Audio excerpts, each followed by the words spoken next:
Hey everybody, it's GauntletX, and welcome back to some more Magic Arena, and today we're going to be playing another Premier Draft of Outlaws of Thunder Junction, this time with some Alchemy Spice added in. In these Alchemy Premier Drafts, we're basically drafting the set like normal, except also, I think a common has been swapped out for an Alchemy card, so we're taking an already incredibly spicy set that has multiple bonus sheets, and throwing in another bonus sheet. So you can get packs like this, where we have a bonus sheet rare from the big score, a rare from the main set, a bonus sheet rare from the Prosperity Post, and four uncommons, one of which is from the other bonus sheet, the Alchemy bonus sheet. Should be a super wild, super fun time drafting this Alchemy format. But we're going to start off pretty easily with the mythic rare of the pack. The Hostile Investigator is an excellent card. 2-for-1 value play just from entering the battlefield, making your opponent discard a card and letting you draw a card later off of the clue token. And not only that, but you get to keep this 4/3 body around and start beating down with that thing. So really nice, technically 3-for-1 play. Now for pick number 2, we have some decent options in black like Servant of the Stinger. If we can commit a lot of crimes by targeting our opponents, this is a way to tutor out our best card, which is great in this format because of the amount of bomb rares that you could find off of this card. There's also this Thieving Aven, though, which I've literally never read before. I've never read any of the Alchemy cards, so this will be my first experience with a lot of these. This is a 3-mana 1/4 flyer. When it deals combat damage to a player, you heist their library. So you grab 3 random non-land cards from their library, exile them face down, and you get to cast the one that you chose later off of mana of any color. That's pretty fun. 3-mana 1/4 flyer that draws a card out of your opponent's library every time it hits them. It's pretty good. It's an evasive threat that's also a card draw engine. So you could compare this to one of the uncommons in the main set, a 3-mana 1/3, that whenever you commit a crime, it becomes unblockable till end of turn, and you draw a card every time it hits your opponent. That's already a fine little card draw engine for more controlling like blue-black crime decks, and this is definitely a bit better, I think, just having natural flying. Plus, it gets bigger as you're casting the cards out of your opponent's deck. Plus, instead of a random card draw, it is giving you a choice out of 3 different cards. So I think Thieving Aven seems pretty good. For pick 3, I'm a little sad to see Miriam because she's an incredible build-around for a green-white aggro deck. There's tons of super efficient mounts like Trained Erranks that just get insanely big, super fast off the Miriam. We might still take her, honestly, because there's nothing here in black or blue. I would cut Corrupted Conviction and Spring Splasher from almost any blue or black deck. I have played Spring Splasher before just to commit a ton of crimes every turn, but that's on rare occasion. It's still a really small creature for the cost. Yeah, I mean, we have to speculate for a completely different direction off the Errangs or the Miriam, or we can take Patient Naturalist here, which works well in like a Sultai kind of deck. Where you've got some graveyard synergies and stuff. This is a great way to get another little 2-for-1, helping you make sure you keep hitting your land drops and filling your graveyard. I do enjoy the card, so I'm going to take that since it could work a little better with the first couple picks we've taken here. Now for pick number 4, we have excellent removal out of black, which would be one of the simplest options. Goes with our Hostile Investigator, so I do like that. Alternatively, though, Duelist of the Mind is a very cheap little flying threat. It's a 1/3 flying vigilance during your turn at worst, and if you're committing crimes by targeting your opponent's stuff, it's even bigger. Or if you're just casting regular card draw, so that's pretty cool. Detention Sphere is a fine removal spell. It's basically just a harder to cast Mystical Tether most of the time, though, so I don't think we take that highly. And then Lazav is fun for blue-black crime, but I'd rather take the efficient removal, the efficient crime first. Yeah, it's Duelist or Ashes here. But I'm going to go for the Ashes. I think we've got a stronger reason to lean black than we have to lean blue. While I do think Thieving Aven is good, I think Hostile Investigator is insane. So we'll lean towards that color a little deeper. Pick 5. Nothing great in blue. Loan Shark can be okay, but it is slow enough to try to plot it, get the double spell off of it, that I've had multiple occasions where I've had to just run it out as a 3/4 to get blocks going, which is a super rough time. So I think I'd rather just take Cactarantula here and start potentially pushing towards green-blue self-mill, green-black self-mill, green-black graveyard recursion. I think these 4 cards would be a great start towards a green-black deck if we disregard the Aven, or if we just like splash it in. Green's got a lot of good fixing in the format to help do that. Pick 6, now a Throw from the Saddle is fine. I would take this pretty highly in any like non-black green deck, because black has tons of great removal at common, so I don't think we need to take it that highly if black is one of our main colors. So I'm going to go for the Lush Oasis for fixing over that. But if you're green white, green red, green blue, I would take Throw from the Saddle really highly. Although white has good removal at common as well. But green white's also where you have a bunch of mounts, so you get the +1/+1 counter off that card, which is sweet. Speaking of white, that's a pick 7 Mystical Tether, one of the better removal spells in the format. Scorching Shot's not bad either, but it's harder to cast and it doesn't always kill what you want. I think Tether's even better than the uncommon removal here. That's off color, and there's nothing good on color, so we might as well speculate towards white on that. Pick number 8, now a Vault Plunderer is a solid value play for any black deck, but particularly green-black, it's pretty nice since you can recur it relatively easily. Trash the Town's an okay trick too, but pretty happy to take Vault Plunderer. Pick 9, Fake Your Own Death works quite well with good Enter the Battlefield effects, so this is great synergy with Vault Plunderer and Patient Naturalist. However, in this color pair, I do prefer the other common graveyard recursion. Mourner's Surprise is 2 mana to return any creature from your grave to your hand, and you put a 1/1 on the board, so that's just more consistent. You don't have to hold up the mana and have it up at the exact right time to recur your card. So I'd actually just rather take Bristlepack Sentry and make sure to take any Mourner's Surprise that we see super highly. I mean, I will take Fake Your Own Death over like a second Bristlepack Sentry because I don't think this is great, but it's a fine way to protect yourself early. But still, I would far prefer other graveyard recursion than the more narrow, like Fake Your Own Death. No, I'm going to take Tomb Trawler for Vault Progress. I'm just not going to run Corrupted Conviction unless you're like a really, really like token-heavy deck. Card's just not great. Buzzard is pretty small for the mana cost. Almost always going to get cut, but we'll run it in the deck for now. And let's see what we open up in pack number 2, shall we? All right, here we are for pack number 2. Got 2 rares again, this time both from the main set. Both are really narrow and off color though. We need additional upkeeps, or we need a bunch of multicolored instants and sorceries, neither of which we have right now. Our alchemy card is just a white removal spell, so that's not particularly exciting. There's some pretty good uncommons here. Well, there's one really good uncommon here, the Aloe Alchemist, and we're already heading towards green, so I think we'll just take the really aggressive 2-drop. Now for pick 2, what is this? Whenever another creature enters the battlefield under your control, that creature perpetually gains haste if its power is 4 or greater. If its toughness is 4 or greater, you gain 4. If its mana value is 4 or greater, you seek a creature card, so you draw a random creature out of your deck. That is really good. It's also double off color, because we're primarily green-black right now, so we would have to splash in red and white towards this. I don't think we can play this, but I would love to play it in the future. Yeah, it's a little disappointing to see. We can try to splash in a Wily, but Wily is a card you need a bunch of vehicles or mounts so that you can consistently tap Wily to make them actually any good, so I don't think they're that great off of a splash. I would rather take Pillage the Bog, which is essentially like a tutor, because it's easy to dig real deep with this, or just great removal like Consuming Ashes. And I'm going to keep it simple, make sure we've got great removal. Grab another Consuming Ashes here. Pick number 3, we could splash in a Buried in the Garden. That's an excellent removal spell. It's also mana ramp at the same time. Don't mind that. There's nothing alchemy in this pack, and there's no rares in this pack. It is Buried in the Garden, or like a Mirage Mesa or something for mana fixing. But I'll go for the Buried in the Garden here. We're already maybe speculating on a white splash for Mystical Tether. And I don't think there's any on-color cards that are going to be exciting out of that pack.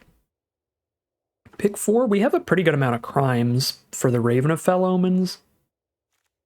So that's something. It's nothing really good, but it's fine. I don't really think we need Raven Life Drain in a green-black deck because we have access to beefy green finishers like Cactarantula, even just at common. Would almost rather just grab like a Rambling Possum, some mid-rangey creature. Rise of the Varmints is a fun build round, but you need like 17 plus creatures in your deck and a bunch of self-mill. Currently we have 0 self-mill, and I don't know that we're going to get that high on creature counts. But this is a fun, powerful build around. You know, I'm actually going to go Varmint over Possum, work on the mana curve, and get another 2-drop to protect ourselves early. Weave the Nightmare. 3 mana, choose 1. If you control a non-land permanent you don't own, you get to choose 2 instead. Well, that's not going to happen often, but if we splash blue and we have Thieving Aven working already, it could happen. So a 3 mana instant to give something -5/-5, or heist your opponent's library, so draw a card out of their library, or counter a non-creature spell. That's pretty good. That is flexible, but Badlands Revival is also very good, and it is easily on color. Super easily castable. Yeah, I mean, we're never going to get the 2-for-1 off this. This is really just going to be like 3 mana -5 the vast majority of the time. It's not particularly fancy, but it is good. Now we have Festering Gulch for on-color fixing. I like that a good amount. We do already have 2 Consuming Ashes, so I think we could pass up on the 3rd for that. For more mana fixing, and pretty importantly to help make sure Cactarantula costs only 5 instead of 6. But I also don't think it would be unreasonable to take another Consuming Ashes here. The card is just so good as removal to deal with whatever nonsense your opponent's doing. I'm just going to keep taking the coward's path here and grab another Consuming Ashes. Keep myself very protected. And here's another one of those great green commons for just a beefy finisher. 4 mana for a 4/4 Vigilance. Pretty easily takes over the board against non-green decks. Can consistently attack in well while still holding up blocks so your opponent can't crack back. Big fan of Giant Beaver. Alright, pick 8. We have very slow fixing with Mamp the Frontier, pretty slow fixing with Oasis Gardener, dirtily 2-drop with the Entertainer, dirtily 4-drop with the Desecrator. Yeah, nothing I'm going to be excited about here. I'm just going to grab another 2-mana creature. Alright, pick 9. Grab a... well, I don't think I own a playset. No, I don't know. I'm just going to rare draft Humiliate. I was going to say, Boombox is like, if you're super low on removal, you can play it in basically any deck. So this would be like taking the highest rarity card for Vault Progress, and something that in a pinch we could actually run. But I think we're still probably never running that with triple Ashes already. So I would rather take something that is actually adding to the collection, since there's nothing we'll run out of the pack. Ooh, pick 10, we still got the Pillage the Bog. Let's go. That's a decent sign for green-black. This card is super, super fine. Get to dig for pretty much whatever you need. It's really good top deck later. It basically searches your entire library, but even early it's quite nice. It's a fine little card draw spell for your Golgari nonsense. If we wheel some of those blue-black alchemy cards, I think we commit to the blue splash here, because we didn't take any white fixing. Oh, well, there we go. Mirage Mesa, pick 11. Let's go. Love to see that. That is tremendously helpful, even just at, like, making Cactarantula cheaper. That's something. 4, 5, 6, 7, 8, 9, 10 creatures. If I get, like, 7 creatures next pack, we'll have 17, but we still have 0 self-mill. I'm not going to go for Rise the Varmints. I could see running a Raven. I don't know about 2 Ravens, but I'm not a huge fan of Reach for this guy. The card's got decent stats, but never been overly impressed by it when it's been cast against me, and I've never tried to run it yet. So, just stick to my bread and butter. Yeah, Rictus Robber's not terrible. It might get cut because our other 4-mana creatures are so good that Rictus Robber's definitely weaker than those. So all it takes is like 1 or 2 more good 4-mana creatures in the next pack, and we just won't have room for it. Alright. Pack 3, pick 1. First of all, let's read the card I don't know, because I'm probably taking back for more, but let's read this at least. Silent Extraction. A green and a blue, choose a spell, counter it unless its controller pays 2, and if you have 7 or more cards in your graveyard, you seek a creature card with the same mana value as the chosen spell. So, it's a counter spell in the early game, and in the late game, when your opponent probably has enough mana to spend on it, at least you still get to, like, draw a creature out of your deck. I mean, it's cool, but it's certainly not strong enough to splash in. So, we'll just take the Back for More, which is an excellent piece of graveyard recursion, because it is graveyard recursion and removal at instant speed. resurrect your big giant beaver or investigator or cactarantula, kill one of your opponent's smaller creatures, and have a big creature on board. Pack 3, pick 2. There's a Grenzo, Crooked Jailer. Requires a red splash for us. Heist your opponent's turn every upkeep. And when it enters the battlefield. And once per turn, you can spend 0 instead of the mana cost for... Oh my god, okay. Well, I'm going to splash in Grenzo instead of anything blue then. I don't have a red land yet, but... So essentially, 6 mana, you play a 6/4 and immediately cast something from your opponent's library for free. That's already nuts, and if it stays on board, it's just unstoppable. Right? So you look at 3 of your opponent's non-land cards, you pick the best one, and because of Grenzo's secondary ability, you cast that spell against your opponent for 0 mana, the same turn that Grenzo just entered the battlefield. Yeah, that's busted. Alright, we are looking for red fixing. That will be our spicy alchemy card we get to play with for our first deck. We could try to splash in the Posse Boss as well. Double red is significantly more difficult than a single red. But we would be taking it over only a Mourner Surprise. Nothing else in this pack's any good. Mourner Surprise is pretty dang good, though.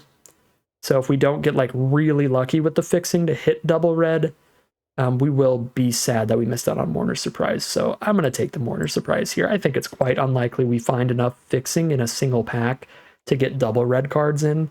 Now we have Hard Bristle Bandit. This is one of my least favorite pieces of fixing. I certainly like it a lot better than like the 3 mana 2/2 that taps for mana of any color, but really in this format with the amount of dual lands running around, I just love taking the land-based mana fixing, number 1.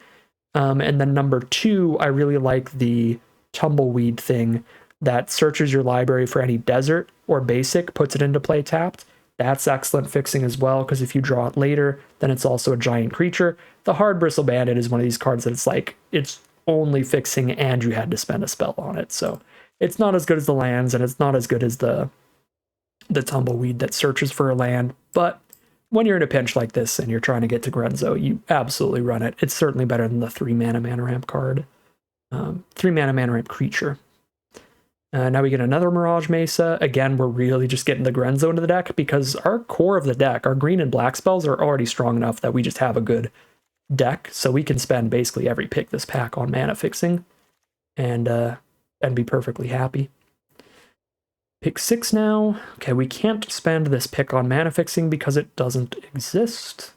So we get a 2/2, we get a 3rd Raven. Or we get an Apothecary here. Yeah, I guess another 3 mana creature looks fine, especially when one of our 3 drops is Buzzard. So just a 3 mana Death Toucher to trade off with is okay. And we've got some crimes, some Consuming Ashes here. So it could trigger and give us some life gain mostly. There it is, Dance of the Tumbleweeds. That's the card I was thinking of. Love this card. It is slightly more expensive than Bandit. You have to do it for 3 mana minimum, but at 3 mana, you search for whatever color you need, and if you took enough deserts, it can often find you 2 colors of mana as well, which is really, really good. But then the flexibility of this being an excellent top deck is what I love about it, because top decking Hard Bristle Bandit late in the game is so bad. You're in a top deck war, your opponent plays, I don't know, a 3/3 or something, then you play a 1/1, like such a bad position to be in. But if you're in a top deck war and you draw this thing, you're like, oh, let's go. I'm just going to get an 8/8 or 9/9 and thin my deck out of another land. So, big fan of Dance of the Tumbleweeds. Mobile Homestead isn't technically fixing, but it's kind of rampy. That's interesting. I don't think I'm that excited about Ankle Biter, although it's good with like Mourner Surprise and Fake Your Own Death just to defend us for a little while. And Gold Rush could give us 1 treasure token, but don't really care about combat tricks that much. Yeah, I don't know how likely any of these are to get run, but Mobile Homestead seems slightly more interesting than the rest. Pick 10. We've got double Bristlepack Sentry, which makes Drover Grizzly a little bit better. Probably more likely than a second copy of Fake Your Own Death, so sure. I mean, I guess Fake Your Own Death is another treasure token, but I think we got there on the red fixing for the Grenzo. We can run like a single mountain and we'll be fine.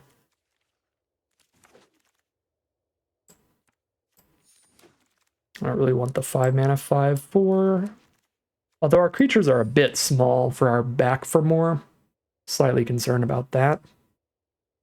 We don't have a ton of big green beef at the top of the mana curve like you would prefer in this kind of deck. Okay, we have 46 cards, so we're probably cutting a lot of 2 mana creatures. Maybe some 3 mana. Buzzard here seems the most mediocre.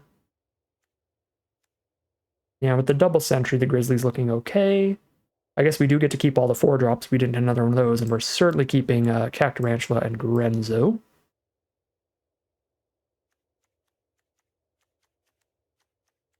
Yeah, this all looks good to me. Maybe less interested in Mobile Homestead, because we've got like really, really good recursion for our creatures, so we kind of want like our creatures themselves to get into combat frequently. We want to just trade off sentries and grizzlies and beavers or whatever, and then we just fake your own death, Mourner Surprise, Badlands Revival, back for more, stuff like that. So we don't really want to be like throwing vehicles into the combat. I think that makes sense to me. So 6 cuts, and I think it's just going to be a combination of these cards. So cut the vehicle and then 5 of the creatures. Just give up on flyers and die if our opponent plays a 1-mana 1/1 flyer. That seems fun to me. And then 2 more cuts to go. Probably not wanting to play off curve to where I have an extra mana to throw 1 counter onto our creature each turn.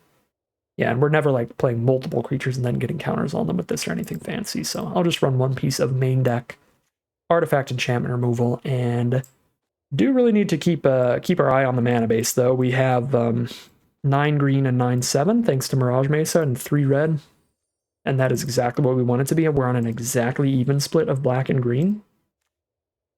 Green is more important early, as well as giving us Hard Bristle Bandit and Dance of the Tumbleweeds to fix for a secondary color though. So I actually am going to, I think, drop a black source for another green source. I mean, 3 copies of Consuming Ashes that requires double black makes it look a little iffy to go down to 6 swamps. We still have double Mirage Mesa that we can always play as a black source instead if we need to, if we have Consuming Ashes in hand. Yeah, I think I'm still going to go for that. Let's go 1 swamp up, 1 forest, and call it a deck there. All right, here's like the final deck list for today. We're on a Golgari deck, splashing in a really sweet alchemy bomb. So the core of the deck is pretty basic. It's just Golgari attrition stuff like a lot of green-blacks are going to be doing in this format, or green-black decks are going to be doing in this format. You're playing just decent little creatures at their respective mana costs. You want to play a lot of 2-for-1 value creatures like Vault Plunderer that draws you a card when it hits the board, Patient Naturalist draws you a card when it hits the board, Hostile Investigator draws you a card, makes your opponent discard a card. Value plays like that are particularly good with graveyard recursion, as well as beefy creatures like Cactarantula and Giant Beaver. That way you're just curving out, you're staying ahead in value. Then when your cards start trading off, you're getting more 2-for-1s by recurring them with cards like Badlands Revival, Back for More, and Mourner Surprise, so you can really grind out the long game super, super well and come far ahead on board by the time you've resolved all your recursion. So that's the core of the deck. That's what green-black does in general. It, of course, has access to great removal to stop your opponent's bombs, and solid ramp to get up to your high mana value creatures. And, importantly for this deck, that ramp also fixes us. But then the spiciest, most unique thing to this deck that our mana is helping us get to is that Grenzo Crooked Jailer from the brand new Alchemy set. This is a 6-mana 6/4. When he enters the battlefield, we look at 3 of our opponent's non-land cards at random from their library. We pick the best one, we exile that face down, and then we cast it for free against them immediately because of Grenzo's secondary effect, where once each turn we can spend 0 instead of the actual mana cost of the spells that we've exiled out of our opponent's deck. So that's absurd on just casting it in the first place. That's already an excellent 2-for-1, a 6/4 and the best spell out of 3 random spells from your opponent's decks. But if they can't kill Grenzo, then they just lose, because you do that again, every one of your upkeeps. You keep casting their own deck against them. So seems like an incredibly powerful, incredibly great reason to splash in red. And so that is what we have done here. So that is the look at the deck list for today. Hopefully it plays out pretty well and we get to try out Grenzo a little bit, but we'll find out soon enough as we head into the gameplay. Well, there's the Grenzo if we can make it up there, and we've got 2 pieces of ramp in the hand to help get there, as well as removal to stay alive. I think we know what we're trying to do this game. The one flaw I could see in our plan here is that we don't really have creatures that our opponent might target with removal. Like, they could kill our mana dork, but we don't have any like threats that are going to pull removal out of their hand. So if our opponent wants to, they can always just hold their removal and delete Grenzo the second we drop them. That would be really disappointing. Grab the Lush Oasis here because I've got the mountain in hand. I guess I might as well go wee. I guess technically what I should have done here is attacked and then untapped them. But, hey. I'll just poke for 1 now. They're not likely to play anything I would want to block anyway, because it would have to be a really good 1 toughness haste creature. Otherwise, I don't want the Hard Bristle Bandit to die at any cost. Because we get to Grenzo next turn if the bandit is still around. So, alright, they're tapped out, and we have back for more if they kill Grenzo. Let's go. And this is a crime too, right? Yeah, heisting is a crime, so bandit is untapped. Oh my god, we just take Tumbleweed Rising and also get a 6/6. Thank you, opponent. Yeah, so 6 mana for a 6/4 and a 6/6. Seems decent.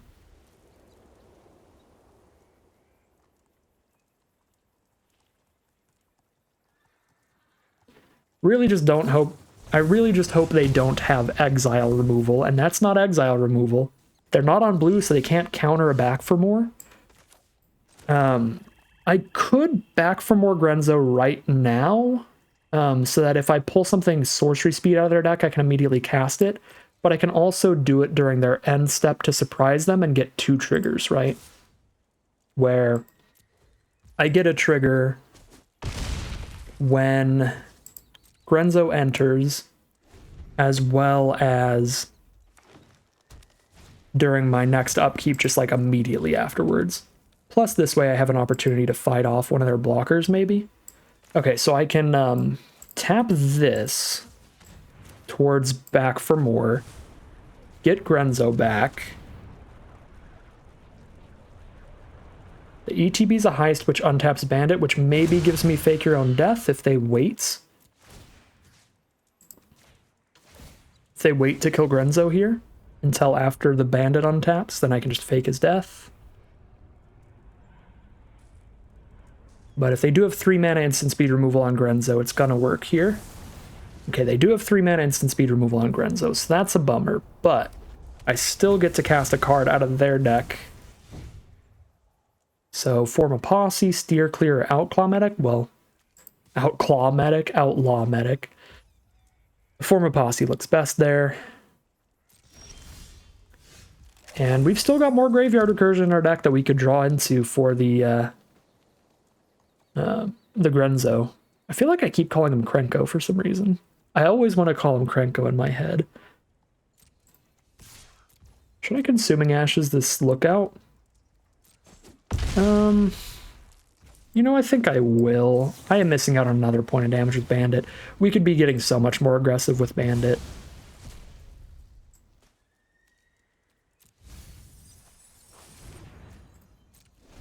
Well, we're just playing it super chill and safe with them.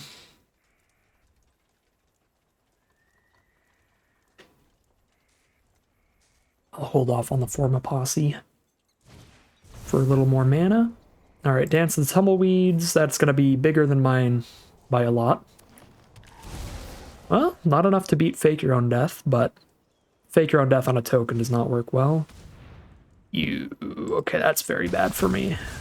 I mean, Form a Posse can still win this game, because they can only block 1 of the creatures every turn. But as long as I can just play other good value plays, I think I'm going to, because I really want to draw more Graveyard Recursion and just be rude.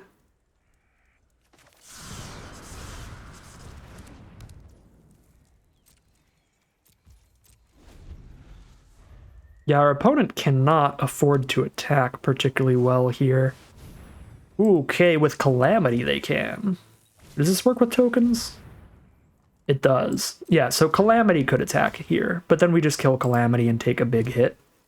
But then we don't have to worry about Calamity. Yeah, I mean, that's scary, but not enough to flip the game in our opponent's favor, because, I mean, now we just have to form a posse to survive their board state, but we can do that. We'll be fine. Yep, great combo here. Doubling up the prickly pears. But now we get to fake your own death our Vault Plunderer. I think I can lose the mana ramp at this point and keep a 3-2 that's big enough to block 1/1s without dying, or to actually trade into their 2-2. That does seem like a good stat line to keep around. We only need 5 power. And Fake Your Own Death gets there to the 5 power.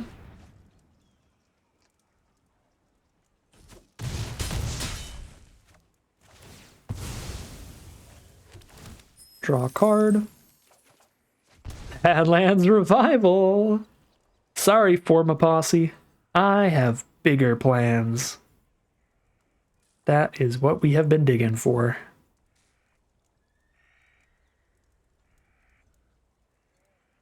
So I will say Grenzo probably does go up quite a bit in value in a deck that can keep using Graveyard Recursion, as does any creature with a good enter the battlefield effect. Part of why the Vault Plunderer is so good in Golgari, and the like 3 mana 2/3 that picks up a land, stuff like that. So here we go. Badlands Revival, prompt the concession, maybe? We'll see. I guess I get a 3/3 here on blocks. Jolene, Resolute Rejection. Well, sure, I'll cast a free Jolene then.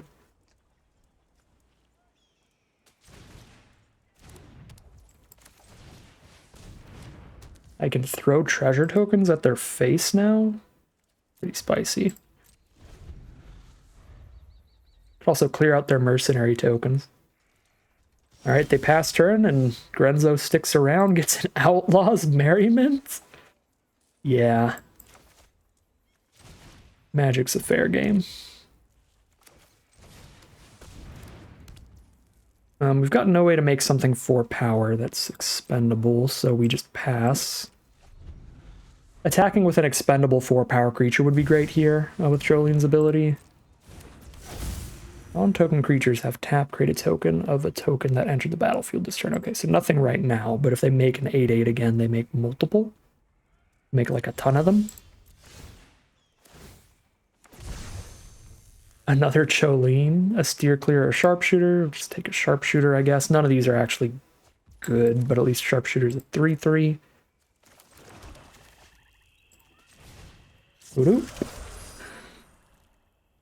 Then, you know what?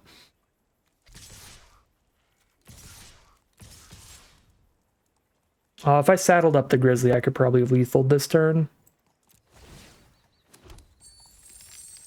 If I deal 3 damage to them, they're dead. Well, no, I don't have enough red sources to sack all the treasures. Just gonna clear out a bunch of the board and then form a gigantic posse to be fine on blocks. This all looks fine, right? Yeah, that's all fine.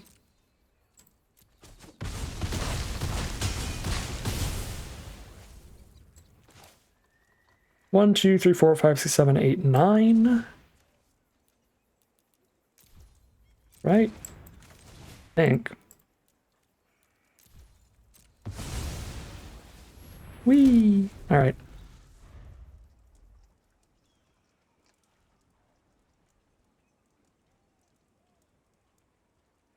Alright, well, we did our thing. We cast Grenzo multiple times. That was insanely rude. The only way that game could have been any ruder is if we had enough mana to fake Grenzo's death as well. But yeah, that was busted. Grenzo was insane, and having the graveyard recursion to just keep recasting him really, really puts you in just a ridiculous lead. So we are going to start things off 1-0, heading into game 2. Here we are for game 2. We got that Hostile Investigator. That's a pretty good way to get rolling. If our opponent's pretty aggressive, we could have a bad time, because we're not doing anything till turn 4. We're just going to ramp on turn 3. All right, a 1-3 is not particularly aggressive, so we are fine. Grab me a mountain. Actually, Mirage Mace on red is even better than the mountain, in case we draw a Cactarantula. Could matter. Although I do need another green source to cast the Cactarantula in the first place. Servant of the Stinger. Some more 1-3s. I like that, because it's not that aggressive. Plus, we can trade the Hostile Investigator into a 1-3 Death Touch to clear the Death Touch out of off their board, and also to Mourner's Surprise Investigator next turn and get another 2-for-1. They discard another card, we draw another card off of the clue eventually. Yeah, that seems like a really nasty way to use all 6 mana next turn, so let's set that up. Prosperity Tycoon, sure. And it's time to get rude. Mourner's Surprise on Hostile Investigator. ETB all over again.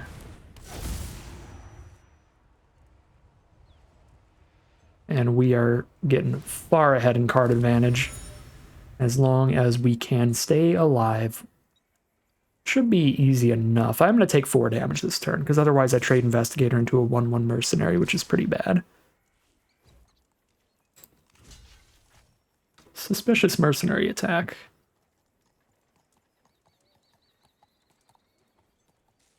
Just gonna throw Mercenary on Mercenary, I think.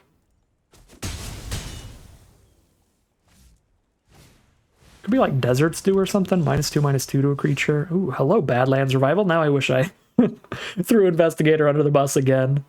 Just get as rude as possible. So we can Consuming Ashes and draw a card. Or we can Giant Beaver and draw a card. Let's just draw the card first then and see exactly what we're going to want to do here. Because that could change. Okay, Back for More doesn't really change what we want to do. I guess it does. With Revival and Back for More, we want to just trade creatures into the board rather than removal spells into the board. Save this for a very, very bad card for us. Otherwise, if our creatures are big enough to trade off, just send them in and trade them off. Even if they trade into combat tricks, that's fine. That's pulling cards out of our opponent's hand. Alright, a trade it is. There's a Ruthless Lawbringer that can sack the medic, kill the beaver, and draw them a card. Pretty good.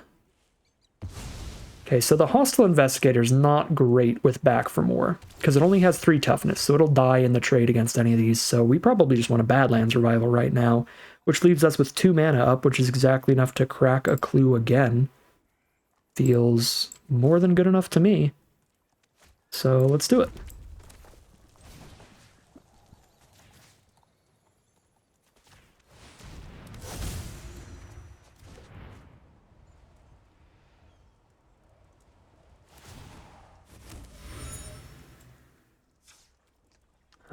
I did already play a land this turn, so there's no reason to crack a clue right now.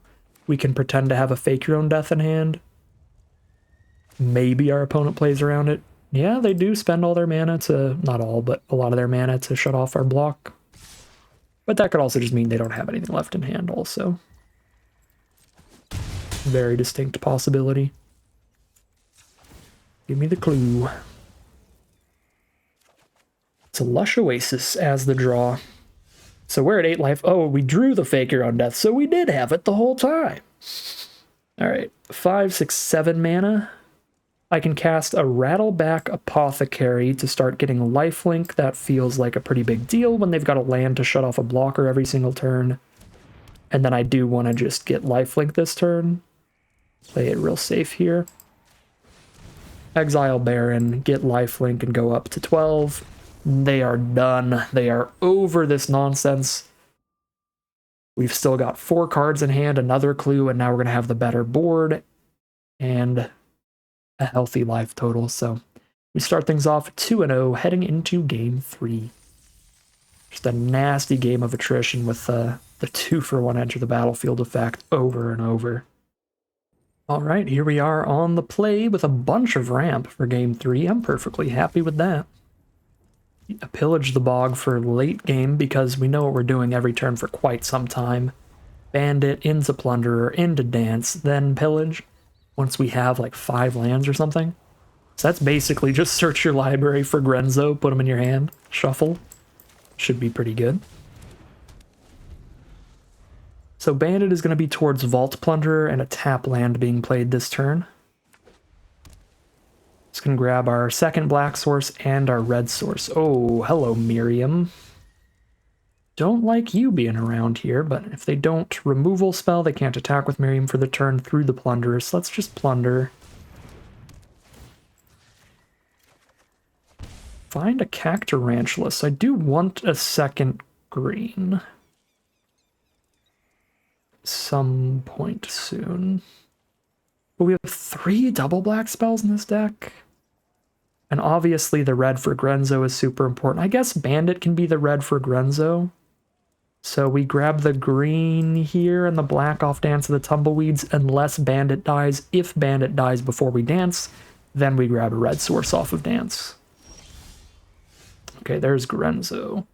But I missed a land drop this turn. I could pillage towards it. Pick a land out of the top 6. Because if I just Dance of the Tumbleweeds right now, I'll have 5 mana next turn, which is not enough for Grenzo. Yeah, I want to pillage the bog. And hopefully find an untapped land so that we can pillage and Dance of the Tumbleweeds in the same turn. Perfect. We do want the second black for our removal spells if we draw them. So we find the second black, use it to grab the red. So even if Bandit dies, we have a backup plan to cast Grenzo. And I still want to play defensively here. I just want to make sure Miriam doesn't hit us for 3. If the game goes long, we have a Grenzo and a million ways to reanimate Grenzo, so I think we'll be fine. I always forget this actually puts a basic into play untapped, because I'm always grabbing deserts. No, that's so rude. All right, well, we have, again, like 3 really good graveyard recursion spells in the deck, and Miriam still can't attack? Oh my god. We literally just shuffled this. We put this on the bottom with the bog, and then we shuffled when we searched for a land. That's so lucky. They know it's a top deck too, so that's gotta feel so bad for them because they see the rest of our hand. God, that's rude. Oh my god, and we hit their bomb rare? Cast your Seraphic Steed, thank you. The Bandit Crime gives me the mana for Sentry. Oh my, and they're stuck on 3 lands. This is not fair and balanced Magic, but when has Alchemy ever been? To be fair, we could be doing this with a lot of different non-Alchemy bombs in the format, like we saw last game with the Hostile Negotiator. That was fairer than this game, but still not that fair. Alright, Greenblade's pretty exceptional here. It's quite large already.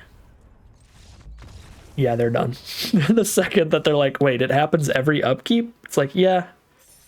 I get to keep picking the best spell out of 3 random ones every single turn. They're like, alright, well, that's game. True facts. Grenzo remains undefeated, and we are 3-0 heading into game number 4. The Grenzoing will continue until morale improves. This is a sketchy keep with only 1 card to cast until like turn 5, and that's only if the bandit doesn't get killed by removal, but I'm not mulliganing away Grenzo when we have all the mana we need to cast them later. And obviously, Any non-land draw in the deck is a good draw for this hand, so there's plenty of great cards to draw into. It's like 20 of them. If our bandit gets countered, I am going to cry. Oh, it's the alchemy counter too. I mean, that doesn't really matter. It was basically the same thing as the common counter spell in the format, since they didn't have threshold yet. But it's still sad. That means it's going to be a very long time till we Grenzo. But we can still roll out with Giant Beaver into Cactarantula, and what on God's green earth is this? Draw 2, discard 2, create a food. Next turn they cast it. It's a flying trample ward 1, so I have to spend 5 mana to kill it. And it gets a +1/+1 every time they sack a token. Okay, they're just going to play in the Heist, luckily, which gives me time to get the 5th mana towards Consuming Ashes. I could cast Patient Naturalist instead of Giant Beaver this turn. And that would make it so if I have no lands in the top 3 cards, I get a treasure token and I cast Grenzo next turn, but that's pretty unlikely. So I'm just going to roll with Giant Beaver into Consuming Ashes. And we Consuming Ashes, pay 1 mana for the ward on this thing, and Surveil when we exile it, since its mana value was 3 or less, and we use that Surveil to dig for the red source for Grenzo, instead of using Naturalist, Center the Battlefield effect, to dig. That seems like a good play pattern, because that's 4, 5, and 6 mana things to do these next 3 turns.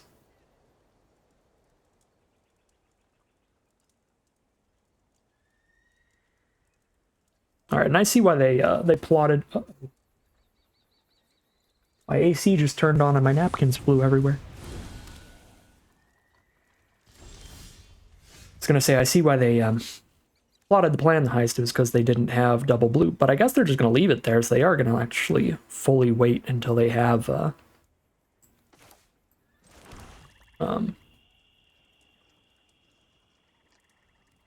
mana, or the no cards in hand to Surveil 3, draw 3. I'm attacking in, so if they have the +1/+1 lifelink combat trick, they'll block and use it.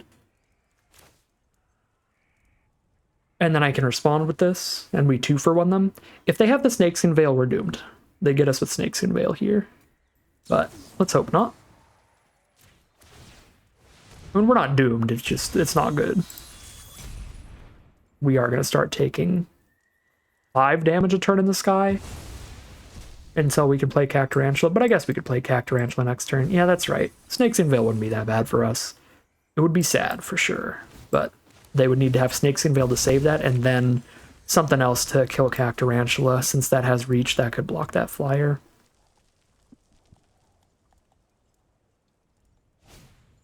So there's the plan, the Heist. They gave up. They gave up on having a low enough number of cards in hand. They want to deal with the Beaver. So they gotta dig for an answer. And it doesn't look like they found one. If they did, we can Rictus Robber post-combat. Okay, they didn't. Play around a counterspell by playing Naturalist and digging for a red source. I actually shouldn't have played my land for turn yet, because I could have Naturalist, and if we found a Mirage Mesa for a tapped red source, we could have played it this turn. Yeah, that was the best line. I think it's still the best line to play around the counter here, because we can Naturalist and plot a Robber, and that really plays around the counter unless you pay 2 common. If they're running the green-blue uncommon counter, I feel like it wouldn't be that unlikely. Oh my god, we're so lucky. Better to be lucky than skilled today. We just hit the untapped red source, so it doesn't even matter that we sequenced that wrong. Can still try to play Grenzo next turn. Although, because we played around the counterspell, if they do have the counter unless we pay 2, it's gonna hit Grenzo now, which is so bad for us. So I think I'm casting Cactarantula first, just to bait it out. I wish we had a desert here. Alright, well, Cactarantula first. Aha! I have fooled you.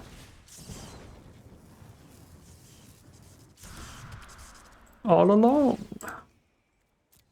We're pre-combating the robber to saddle it up and put a +1/+1 counter on it, because it's looking pretty unlikely at this point. A lot of creatures dying. Okay, well, never mind. It was worth a shot. Alright, next turn we have 8 mana, so even if they do have another counter unless we pay 2, Grenzo resolves. And probably wins us the game. Oh, there's that Nimble Brigand. That's the main set version of the flyer that heists cards out of your deck. This one just draws cards out of your own deck. Oh, wow. If Grenzo gets countered, he's back for more. Gross.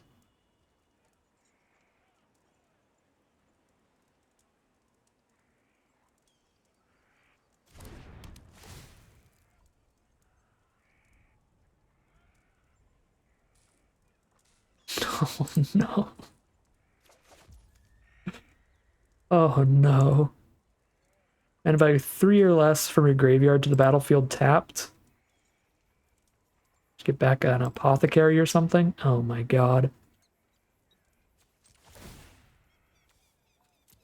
Oh wait, no, that's when Annie becomes tapped? You can play them this turn. Okay, I probably should have done this and then saddled Annie. I could still cast her and I could saddle again.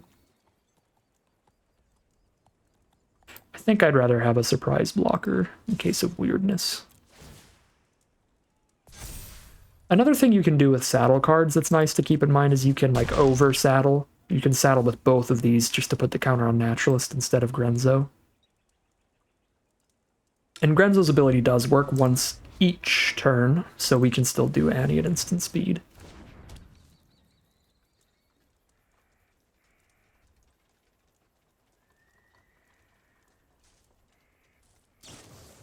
Decisive Denial. Fight Patient Naturalist? Sure.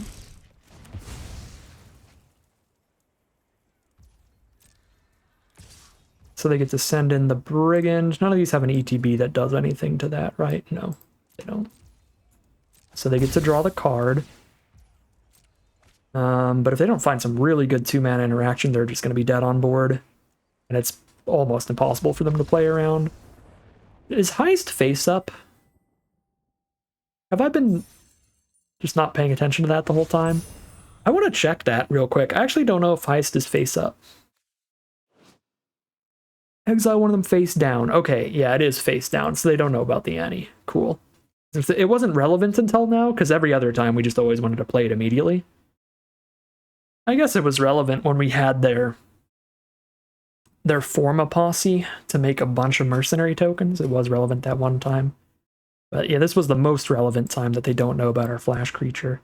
Anyways, they concede before we even show them that they're super dead, but they are super dead because we play an Annie during their end step and also get like a 3/2 Death Touch or a 3/2 Trample or a 2/3+ draw card. Tons of different options.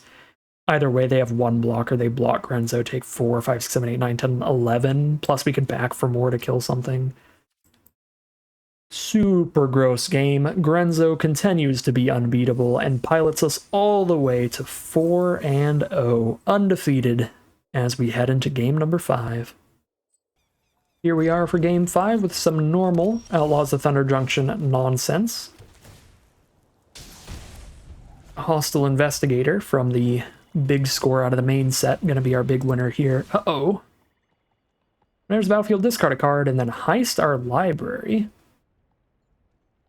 When you cast a spell you don't own, create a treasure. That's really good. I am going to actually be so sad if they heisted our Grenzo, but that would be the most fitting justice possible. That we just get killed by our own Grenzo to end the win streak. Binding Negotiation. Wow, this was a really good start from our opponent. Because there goes the Investigator, which would have been insane next turn.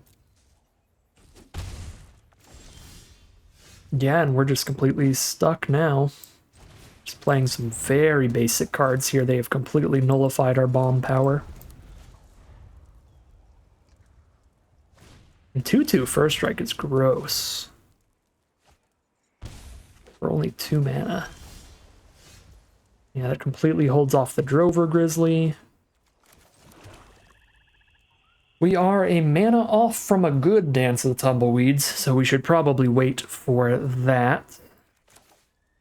The robber doesn't even block super well here, so I'm just going to plot it in case we can have something die later.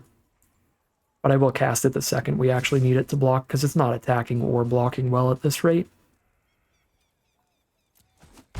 Yeah, we are under a lot of pressure. There's Marauding Sphinx too, no reach from us. Now we're just taking Sphinx damage. Double green, double black, more green, a red already. Let's get another black. Just get the tap land out of the deck.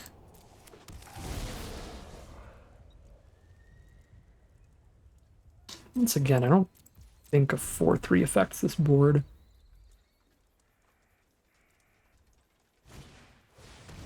Oof, Bandit to clone the Sphinx. Yeah. Even if they didn't hit our Grenzo, which to be fair isn't that likely, they saw 3 out of our like 20 non-land cards left in there. So they had like a 1 in 6, 1 in 7 of seeing Grenzo. We're just going to die to Sphinxes. Yeah, we take 6 next turn. Alright.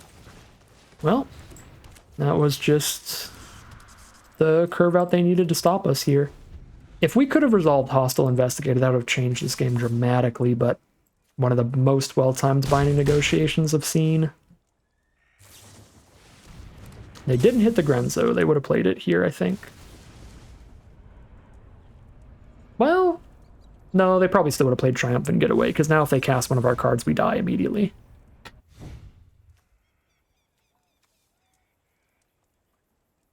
So they just choose something that costs 2 or less and we're dead.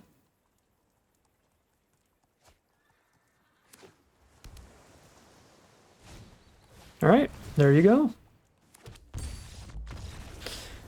Well, we have one insanely good alchemy card. They had a couple really good ones. So the Lootmonger and the Triumphant Getaway both seem like really, really nice cards. This is an instant speed, draw 2 out of your opponent's deck, and each time you cast one of them, you drain your opponent for 2. I think this is still better, the Lootmonger here, than the Getaway. Because this is narrow, right? It's only for a 3-color deck. It's instant speed card draw, it doesn't immediately impact the board or anything. It's still definitely a good card, but Lootmonger just seems like something you slam into any red deck in the format and you're so happy with it, because a 2-mana 2/2 first strike's already a great deal. But it is also a discard a card, draw a card thing, and the card that you draw is the best card out of 3 different choices, and when you cast that card, you get a treasure. I like this Lootmonger a lot. We are now 4-1, heading into game number 6. All right, here we are for game 6. Super slow hand, but a pretty powerful one. Consuming Ashes into Badlands Revival is particularly exciting. We get to Surveil 2, then reanimate whatever we mill. Our opponent's on green-white, which is the strongest archetype in the format, and arguably the most aggressive, which is an issue for us.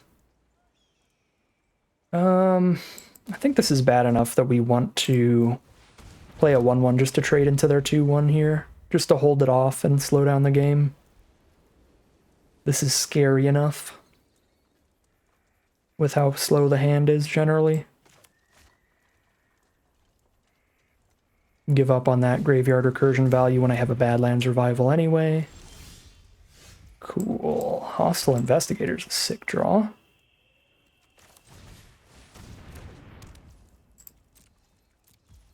I'm going to want to consume this flyer as quickly as possible, though. I could see casting that before the Investigator. Although if we cast the Investigator as quickly as possible, it'll end up in our grave as quickly as possible for the Revival, which is also good.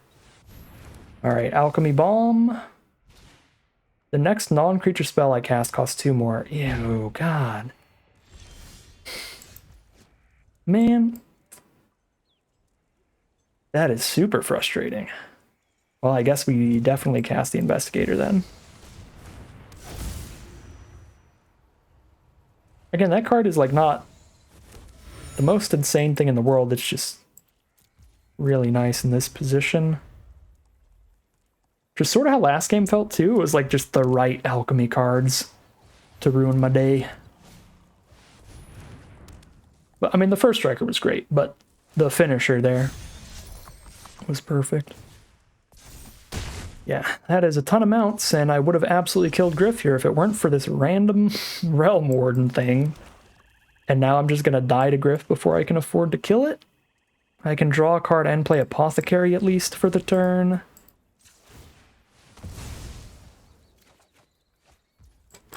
If I don't draw land 6 even after cracking the clue, then yeah, we are super dead to Griff. Can block everything else all day long. But they have 3 mounts on board to make Griff a 4/7 flying lifelink every turn. The lasso for exile removal as well. Great against graveyard recursion. Although they didn't exile the investigator, so that's fine. We can still graveyard recur our best card. That's just a snap double block if they saddle the Earrings. They only kill one of our cards.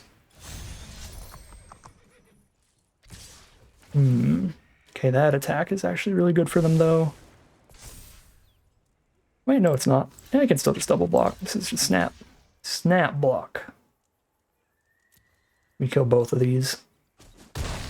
Sure, there's an investigator in our grave, but that means we can revive an investigator. And now the Congregation Griff is considerably smaller. So even if, like happened here, we get unlucky and still can't cast removal, now we only take 2 in the sky every turn.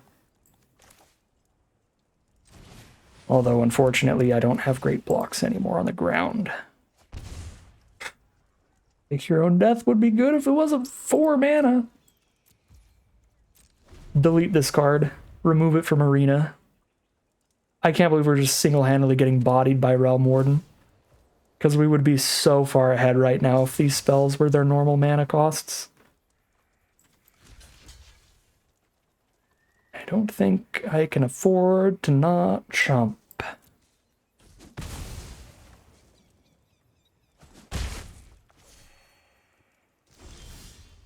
Okay. We found land 6. Our opponent's playing off the top. They get 1 scry from their Bucolic Ranch to try to find removal. Cactarantula stops all their creatures from attacking unless they top deck removal in their top 2 cards. Whereas if I cast removal, that stops one of their creatures from attacking. So I'm going to cast the Cactarantula and hope that the ranch does not scry them into the removal. Alright, scry to the bottom. Good start. Technically, they could ranch during their upkeep for the double scry, but then it would have to be really cheap removal to kill the Cactarantula. Alright, so they're going to scry during their main phase and scry to the bottom again. And it was just a land. So Cactarantula stabilizes us, and now we cast one of these spells for an inflated mana cost, and then the rest of them are normal again. So with 7 mana, that still means I can only afford to cast one thing anyway. So let's just Consuming Ashes. After we see what they do. Okay, they are going to upkeep Ranch this time. They do have so many lands that now they get to have 4 mana up, even if they do scry during their upkeep. So that's pretty nice. To the bottom it goes.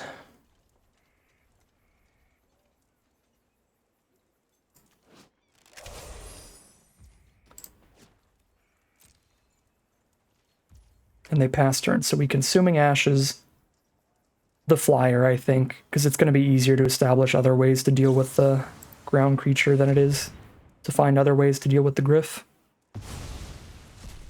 And we Surveil 2 either way, get another Consuming Ashes. That's great now that the tax is gone.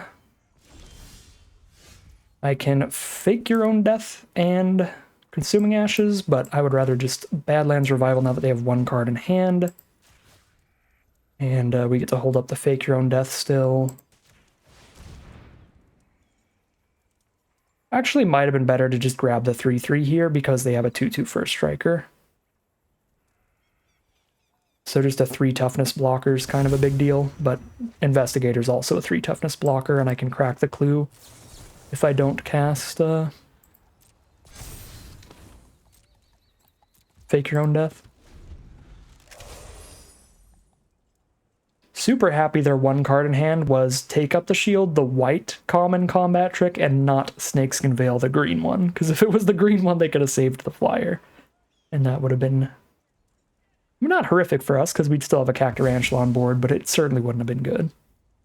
Okay, they're gonna plot a Stagecoach Security. That's interesting. I guess because they can plot it and still scry, but if they cast it, they wouldn't get the scry this turn? Sure. Oh, right, Investigator doesn't give me the clue because they cast the Take Up the Shield, so that's another nice little trick for our opponent. That's fancy.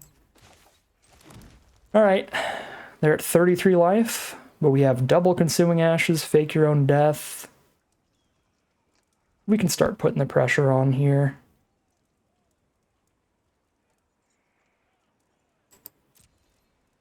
Investigator trades into a Frontier Seeker and doesn't even get an Enter the Battlefield effect, so we just attack with Cactarantula. Cool. Drover Grizzly.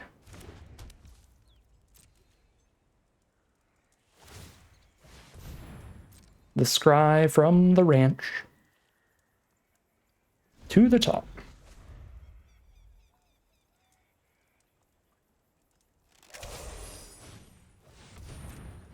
Vengeful Townsfolk.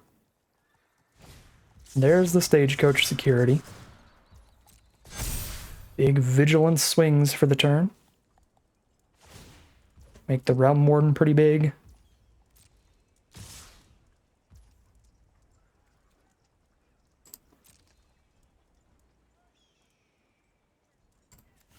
It's 5 toughness.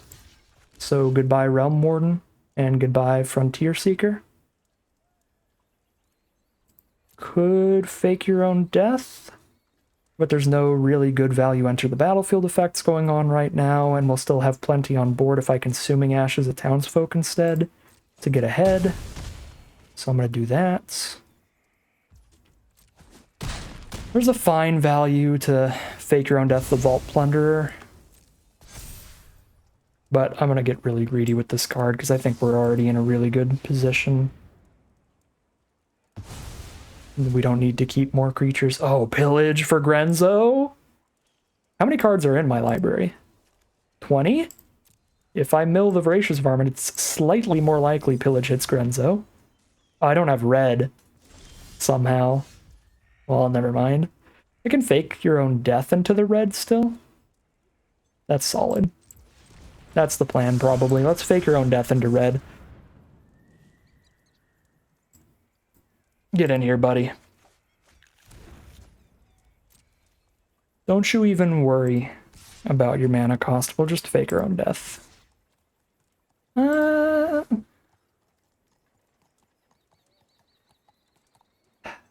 at 7 here, so I kind of don't want to just Consuming Ashes attack both. I kind of don't want to Consuming Ashes, period. Because we don't, like, have to kill a Stagecoach Security to be fine, but there are some cards they could cast that we would absolutely have to kill. Like the big Rhino thing that puts a +1/+1 counter on everybody. Ew, they hit a Mount on Bucolic Ranch? They just straight up draw a card? And they scry to the top. Draw that for turn. Beginning of combat on your turn, target creature you control perpetually gets +1/+0, then a creature in your hand perpetually... Oh my god. Disgusting. Full control mode, and we exile that before they hit combat on their turn then. No. Submit. That is one of the cards that is like, yeah, we have to kill that. We could just top deck Mountain. And then it doesn't matter that I didn't Fake My Own Death. Oh, they're still going to let me Fake My Own Death, though? Bet.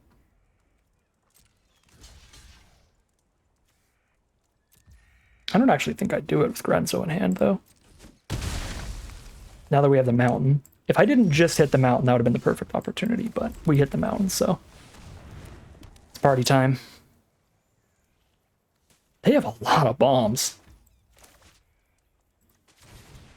We've got a couple. But that was, I guess not bombs, right? I would call this, the thing we exiled a bomb. The survivalist. But the other rare they got us with, that wasn't really a bomb. So I lied. Yeah, and the other thing was an uncommon.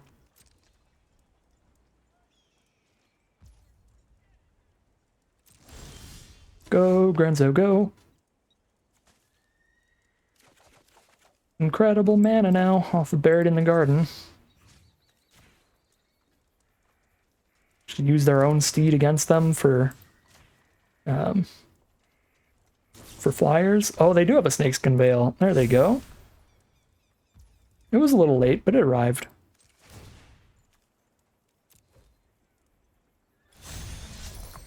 Alright, if we fake our own death anywhere, we're just living in magical Christmas land.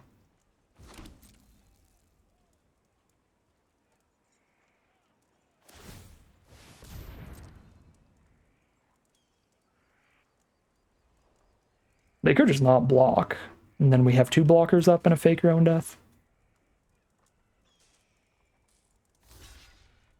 Alright. RIP. Yeah. Yep. That makes a lot of sense. There's the concession from our opponent. The flavor text on Grenzo is that your opponent concedes when you reanimate Grenzo. It's happened a lot, and fair enough every time. The card is completely absurd. It has brought us now to 5-1. We are in the money out of this draft no matter what. We're going to be leaving the event with more gems than we paid to enter. An excellent spot to be as we head into Game 7. All right, here we are now for game number 7. We're against Lola Man, a fellow streamer.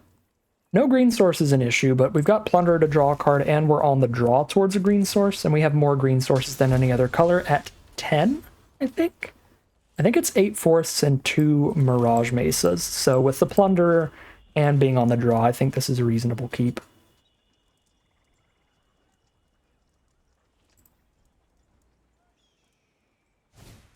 And it is 10. It's 7 forests, Slush Oasis, double Mirage Mesa. Alright, so the self-mill from Desperate Bloodseeker, very nice. Here's Voracious Varmint, since we did draw a forest. Snap trade into a trick. Or into the Bloodseeker. There's Servant of the Stinger now, which will trade Vault's Plunderer into... Yep. Play the 3 power creature against the 3 toughness attacker. Badlands Revival, great value even if we don't draw anything scary, or just reanimating a Plunderer and putting a Naturalist in hand or something is good. Land 4, could dance, but I'd rather just Naturalist here. And wait till later for the dance, because we've got enough lands to do the full value dance later. Get the second green.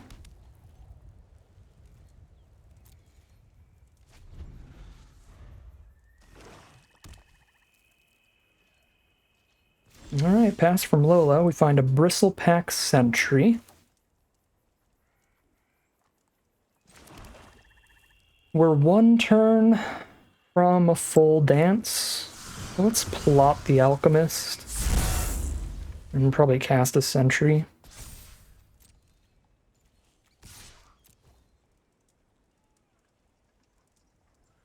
Holding the Plunderer back instead of the Naturalist, because I want to hold something back big enough to threaten to kill the Servant. I want all my blockers to be 3 power. Alright, removal's fine. Here's the Sentry.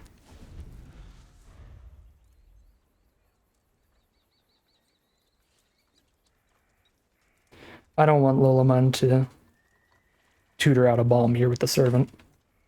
So, I want a bunch of 3 power blockers. There's Apothecary, which if they commit a crime can give menace to the servants and like sneak it through, which is super bad. But Lola's down to 2 cards. There's a back for more for us. That's spicy, but not particularly with this graveyard.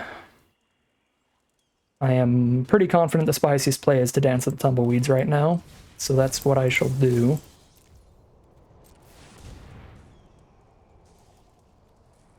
grab the ping desert. Boop. Drop the alchemist for more blocks. Now Lulaman probably removes the 7/7 and gets a bunch of crime triggers. Remove the sentry. Is this going to be double removal then? Could be double removal. I think with revival and back for more, I'm more than happy to just trade like the whole board away here. And then just revival a Vault Plunderer and Naturalist.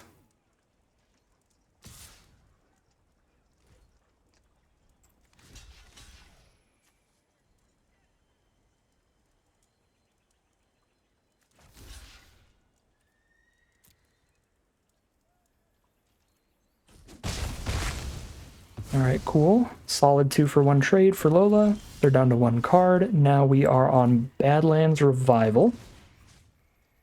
Vault Plunderer, Naturalist.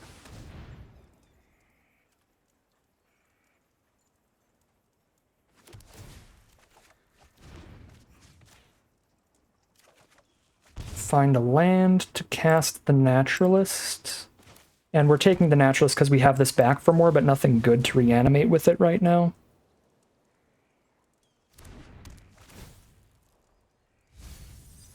And there's nothing good to reanimate with it, but what can you do? Alright, there's the Consuming Ashes for the token, Surveil 2, and it is a top deck war. We have back for more, Lola has nothing. I think we're favored. We got 17 cards left and both of our bomb rares in there. But Lola probably has bomb rares out of those 23.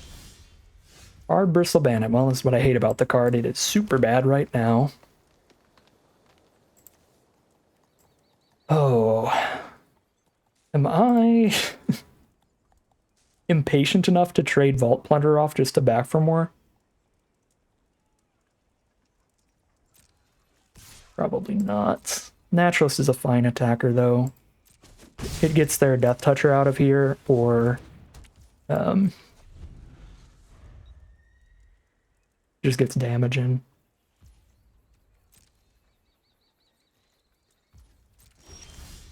Consuming Ashes. A little greedy to do it on Apothecary here. Because then Plunder and Bandit still don't get in against 1/1s. Yeah, no, we just save that for a rainy day still. Like, it could speed this game up, but we're under 0 pressure. We don't need to speed up the clock. And it doesn't even technically do that. It's just going to wipe both of our boards. We kill the Apothecary to Surveil and try to get towards back for more, but the only thing we're guaranteed to do is then just trade 2 Mercenaries into a Plunder and a Bandit. And then the net result is we still keep pinging them for 2 a turn, and that's it. Well, that was really annoying last time, but it's not so bad at this point. We have so much mana. It is a crime. Menace the Apothecary to get in. The lifelink's still pretty annoying. I might Consuming Ashes it just for that. First strike lifelinker here.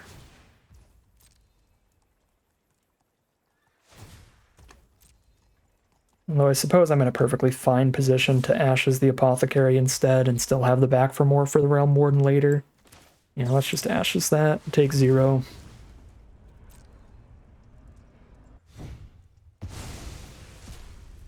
Hello, Grenzo. Alright, so we just win now. Because if Lolaman kills Grenzo, then we back for more. Unless Lola exiles Grenzo with his own Consuming Ashes, in which case we're still up a card from the ETB. So might as well. Boom, white mana, send a message. So much mana just doesn't matter.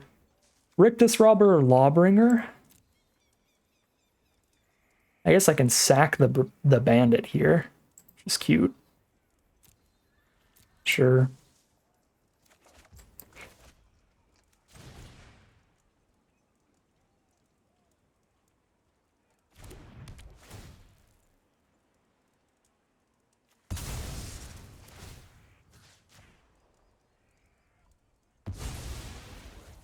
All right, Grenzo in a dream. but it doesn't seem like Lola has the exile removal for Grenzo. If he does, he's got to use it before our upkeep, obviously. There's a Blood Hustler. That can be a 2/2. I'm just holding on to the back for more, I think. I don't think I'm going to reanimate anything other than Grenzo at this point of the game. Our other options are like a 3/2 trample or a 3/3 attacker. So we just hold out. Unfortunate accident. Alright. Yep. Grenzo's back for more. I don't have the mana to do this before Grenzo's upkeep ability, so we don't do it in our upkeep.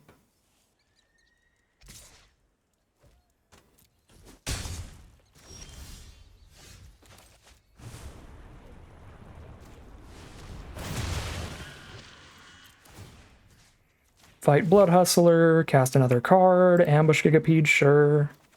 Clearly only blocker, attack for 1,000,000. Grenzo continues being done, and we have instant speed removal up.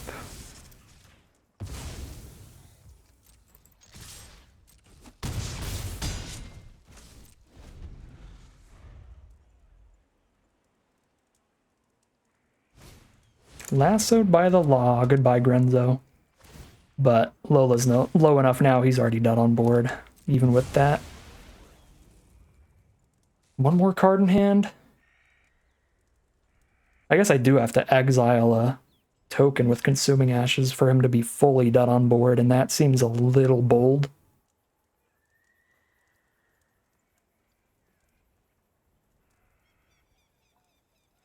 Like if I do that and then the last card is... I guess the last card have to be really good. Okay, Mystical Tether, fair enough. Exile Gigapede. Yeah, we're already in a really good position to just attack all three, so we save Consuming Ashes, because now it's not even lethal.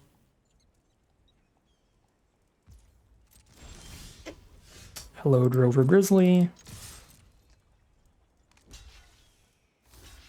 I could Consuming Ashes to save the Lawbringer, but I already have lethal on board after this.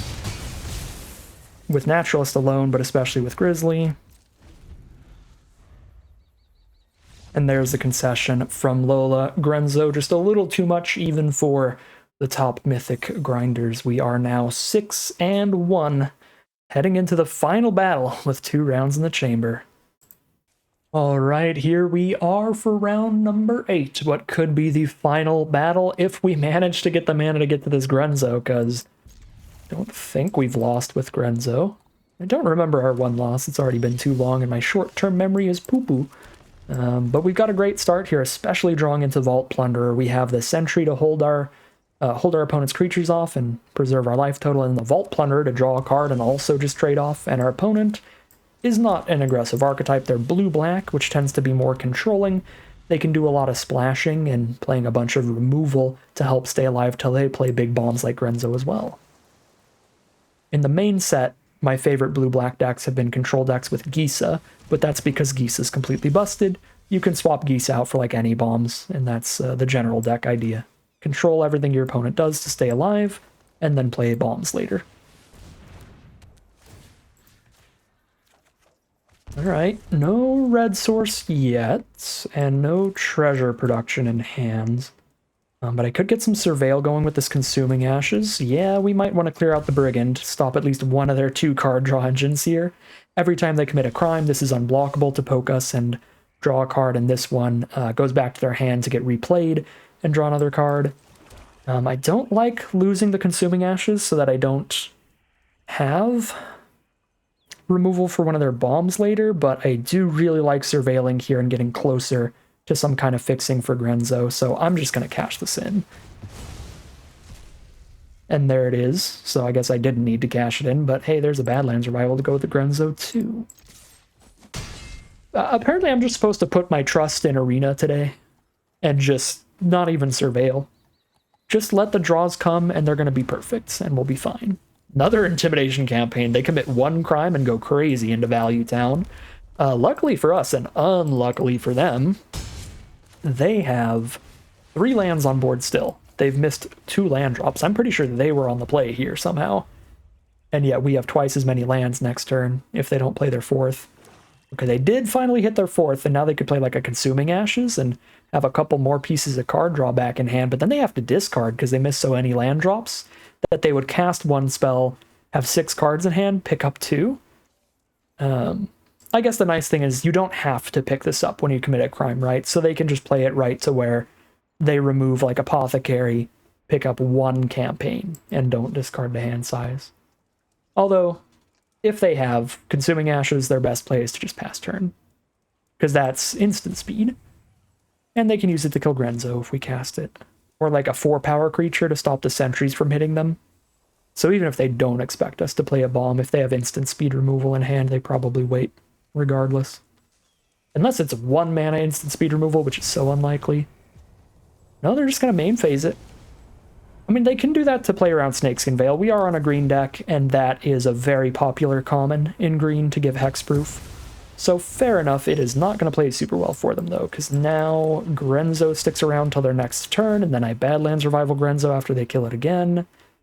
3 steps ahead, shoot the Sheriff or Karavak. Well, I don't need to counter their spells. I don't need to destroy their creatures. I just need to cast threats of my own, so Karavak is my threat.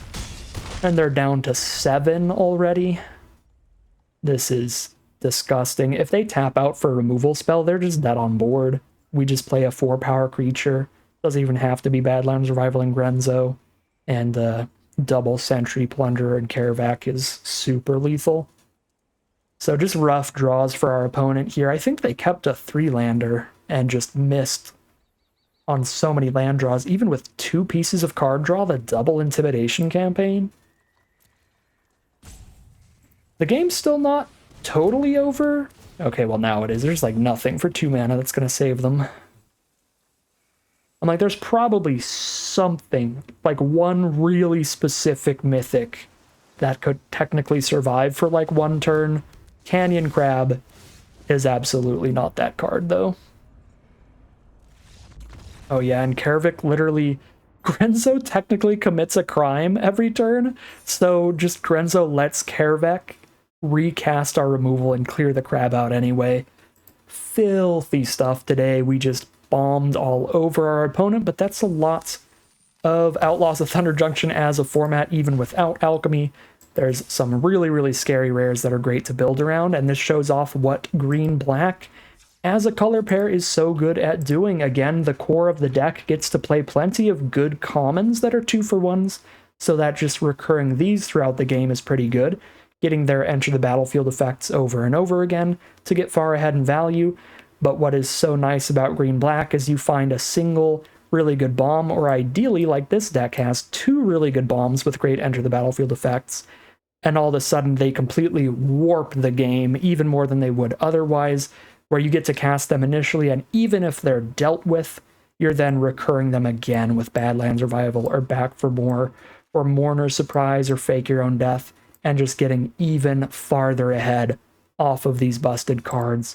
Some really sweet, really nasty stuff, some cookie cutter, green-black, graveyard recursion, and that is going to find us the full 7-win trophy run for our first Premier Draft of Outlaws of Thunder Junction Alchemy. But that is going to end today's video. As always, I'd like to thank my patrons and YouTube members for their support, as well as you for watching the video. If you enjoyed this video and are interested in seeing some more, you can always like, comment, and subscribe to tell the YouTube algorithm to send you some more in your recommended feed. If you'd like to catch me live, you can check out the Twitch channel in the link in the description below. And if you'd like to support the channel directly, you can check out the Patreon link in the description below. But other than that, as always, thank you very much for watching, and I'll see you again soon for some more Magic Arena.